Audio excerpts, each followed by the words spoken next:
Hello everybody and welcome to this series of videos about different topics on wholeness from a humanistic and full presence perspective. This is the part A of a video called How to End a Love Affair and Get Over It. It is a very important topic at these times, and who knows, you might find some insights at some point when you face a love affair of any kind, because I think we all have any sort of love affair with someone or with something. So let's start. According to some psychologists, there are some stages that describe the process of a love affair. First one, innocent friendship stage. Second one, infatuation stage. Third, the need for secrecy stage. And lastly, emotionally dependent stage. I have had them all. I have been in a long-term love affair with health and wellness, moving through all these different stages. Yes, all started from innocent research and a lot of studies on nutrition and well-being, which eventually moved to a stage of just an infatuation with everything that was labeled as healthy in the healthy stores, with embarrassing periods of feeling ashamed when illness arrived because I was doing all the right things to keep healthy, and so I was supposed to be immortal, until the point to be controlled by maintaining a perfect lifestyle that not only took me to a place of dependency. I was for years fighting against being ill, and I was calling that well-being. I was unconsciously denying the law of nature and impermanence of all things. I was living in the illusion of immortality, an aversion to any unpleasant physical or emotional state or feeling. It was a very tiring period in my life, and not really being able to experience any kind of harmony or flow of life as I was chasing wellness. As in any love affair, this reached a level of maturity when I started to tap more into my inner wisdom through self-awareness and gave the right place to the outer wisdom coming in the shape of intellectual knowledge. Then, years later, during a month-long yoga course, the teacher in one of his discourses asked, "What is to be healthy?" And he himself replied, "It's the behavior and the reaction that we have when we face disease." That was my aha moment, and I would say that my love affair was over as well at that time. But why I did have such a behavior? When we are looking to understand the concepts that govern our behaviors and actions, we better look at the meaning of the words first. As the National Library of Medicine mentioned, words reflect the experience of many generations, and words constitute a collective subconsciousness that determines still today our unexpressed thoughts and actions more than we are aware of consciously. Classical medical research in disease focuses and still defines health as absence of disease.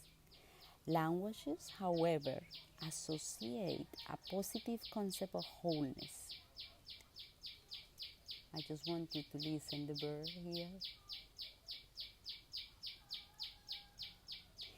In the Cambridge Dictionary, health is defined as the condition of the body and the degree to which it is free from illness or the state of being well. This is obviously a negative definition, and such a definition reflects the current use of the words in the spoken language, but not necessarily its development over time, and this is happening with the word health.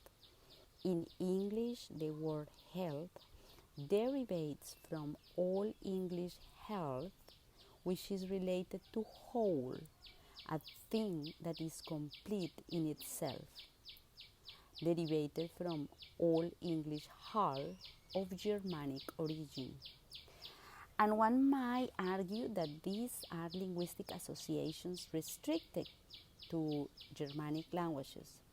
However, this is not the case because the Latin word per, salus malus, has similar connotations which were transmitted into modern Romanic languages. Salut, malady. In Latin, salus means help, rescue, redemption, and help. It derives from salvus, the Old Indian servus, which meant initially nothing else than whole. We see here again the notion of completeness with health, malus, which leads then to malady, shares with the Germanic word small a common root and thus refers to incompleteness. Now, diving deeper into the concept of whole, Sally Fayon in the book The Fourfold Path to Healing gives us good food for thought.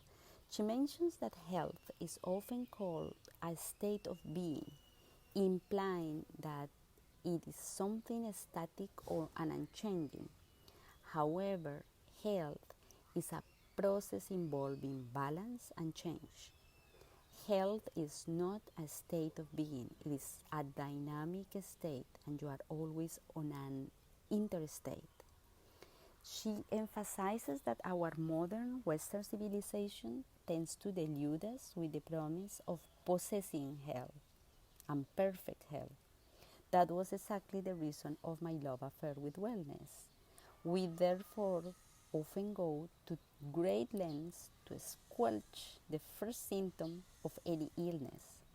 We may go even further by exalting everything youthful and despising all things associated with old age. We view illness as something we fear, aging as something to delay at all costs, and death as the ultimate failure.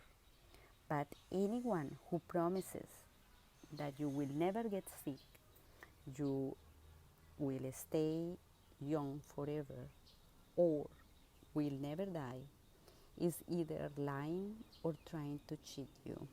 So we have to be careful with these promises that sometimes comes from different places. In every cell and at every moment, life and death processes are active simultaneously. The cycle of life is in constant movement, and the soul rides the tides of life's ebbs and flows. Sickness, gentle aging, and death are not only unavoidable, but are real gifts for soul development. Again, in Sally's view, the word health comes from the word whole, and in this holistic view, we can experience illness as an opportunity to generate spaces for transformation, create supportive rhythms, and move towards balance. Symptoms of illness, then, are not enemies but friendly movements that guide us again towards wholeness. Constantly ignoring, or worse, suppressing the symptoms is like being lost and closing your eyes to warning signals and signposts. The modern effort to stay healthy may not only be impossible, it may even be a stealthy cause of unnecessary infirmity itself. Dynamic change is the pattern of life. Nothing is stationary, everything is in constant flux. Living organisms spring to life, flourish, fall, and die, exactly the same like spring, summer, fall, and winter. If you stay too long in a given state, and you will no longer be part of the whole. symptoms will appear in an attempt to draw you back into the rhythm of life. We need to be aware of what various symptoms are telling us and learn to guide these symptoms gently towards balance with adjustments in our diet, our therapies, and all above our movements. Rhythmical life is one of the best educators. Without proper training, the forces that create the symptoms do either too little or too much. In both cases, life itself is threatened. If symptoms are repeatedly suppressed and are not allowed to manifest, for example, like in a fever, the body can later succumb to unwanted cancerous growth, for example. If symptoms get out of control, and this is the case like in the autoimmune diseases, where one's defense system attacks one's own body, cells and organs can become victims of the body's unchecked attempts to achieve wholeness. Let's now move to the word disease. And again here, Sally helps us to reflect that a disease is the body attempt at self-correction or self-healing. For example, if you get a splinter in your finger but don't take it out, eventually it will form pus and the body will expel the splinter. Some would call the pus an infection, but a better description of it is self-correction, the body's attempt to rid itself of a foreign body. Under this perspective, how do you see the fact of treating this supposed infection with antibiotics? Treating the infection with antibiotics or even with herbs, if we opt for an alternative option, is not only foolish but counterproductive. The only reasonable therapy is to help the splinter come out.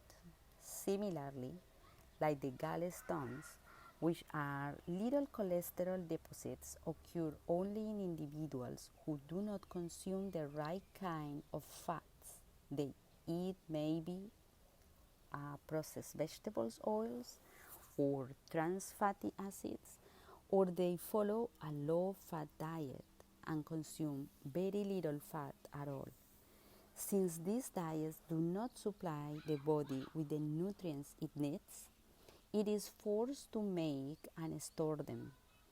It does so in the form of cholesterol stones. This is not disease, it's an adaptive strategy of the body. Literally all disease can be seen in this light, and it is only when we understand the true nature of human illness that we can find the right treatments and the right decisions. When we work against this wisdom, when we do not recognize or honor it, whether in the realm of conventional or alternative medicine, the result is failure and misery for the patient. The human body is an incredible wisdom-filled vehicle for the unfolding of the human spirit. If we don't recognize this fact, we take the risk that things get worse. What is even more prevalent today is that we are living in a state of fear. Fear of scarcity, fear of the future, fear of getting old, and hence we approach our health under the same perspective. Fear. And because of this, our approach to heal is to eradicate. So we use expressions like a battle against cancer, to kill bacteria, and we associate health with these kind of words. There is a better healing that has to happen inside of us. We have to start honoring the behavior of the bacteria, changing and reviewing our lives. The goal is not to eradicate the bacteria. The goal is peaceful coexistence. They have been living in the earth for thousands of years, and they are doing just their work. It's not personal. What we have to do is to respect them. And here it comes the other big piece. We have to trust in ourselves again and trust the earth. This led me to see with clarity that perfect health is a myth. All the time, things are happening. If I'm doing too much, it triggers the symptom of our illness to the surface. So we learn to adapt within the sickness. Illnesses want us to be aware, know that we sometimes have to live with it. You have to go inside, be in the shadow, and be aware of yourself as an individual, especially when the illnesses arrive. It's a really great moment for inner growth. Ask yourself in this moment, when was the last time you were sick? How did you approach it? Did you connect with your body? Did you trust the innate healing nature of your body? Approaching health with the perspective I presented before moves us to a completely different place.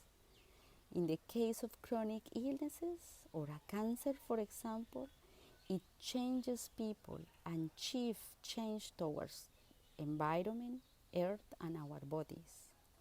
This shift is in which we start seeing health not as my health, but we slowly realize that my health depends upon the health of the city I live, the health of the world I live, because we all are interconnected. Our bodies are made with the same chemical and physical elements that we find outside of us, in the atmosphere, in the valleys, in the rivers. We are no different from a mountain. On this regard, I was visiting an exhibition of Juan Carlos Suarez last year, and I found this beautiful painting that it really made me feel how we are a mountain and the mountain is inside of us. In regards to the interconnectedness, I remember around 10 years ago when I was taking baby steps to learn nutrition. I attended a cooking course in London. The teacher was very concerned about the quality of the water and shared with us the results of a study made by a university in London about the quality of the tap water in the city. The study found concentrations of contraceptive chemicals, cocaine, and other recreational drugs. They were present in the water because the water system of the city only removed common chemical contaminants like metal ions and bacterial pathogens, but do not remove other type of chemicals due to the cost of the treatments.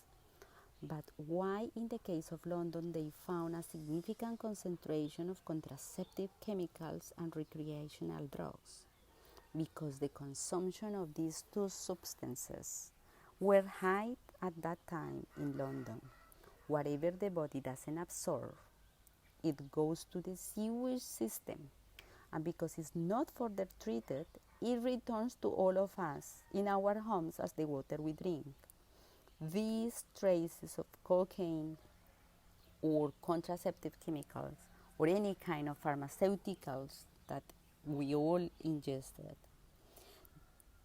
or that is ingested by a person A, don't go out to the system, get the treatment, and then after come back the water in desperation, trying to find its way back to the owner. No, this doesn't happen in this way. The water comes back to all of us in the city. That day I understood how entangled we are with each other. That is what is called interconnectedness. So just give us some time to reflect that one of the greatest threats to health in our society is the emphasis on self-sufficiency. We are taught that we are strong when we need nothing and no one, but no person is an island. no organism lives in a vacuum. In fact, a healthy organism is one that has a vibrant interaction with its environment. This successful interplay is called synergy. It is no less than the dance of life. The glorification of isolated independence is a major reason for the epidemic of alienation and loneliness that prevails today in our society. These soul states are simultaneously expressed in different parts of the physical body and a lack of connection with others. This sense of lack becomes locked into various body parts and express itself to certain gestures, ultimately leading to a sense of separation of our different bodies, the physical, the emotional, and the mental. This is all for today. Very soon I will be uploading the part B of this video to disclose what to do to end a love affair. At this point, I would like to recognize the information in the book The Fourfold Path to Healing, where Sally Fayon was one of the writers. The book Called Me by My True Names, Thich Nhat Hanh, which is a very inspirational book, and some of the artwork from Juan Carlos Suarez and Angelina Tames. Thank you very much, and see you in next video.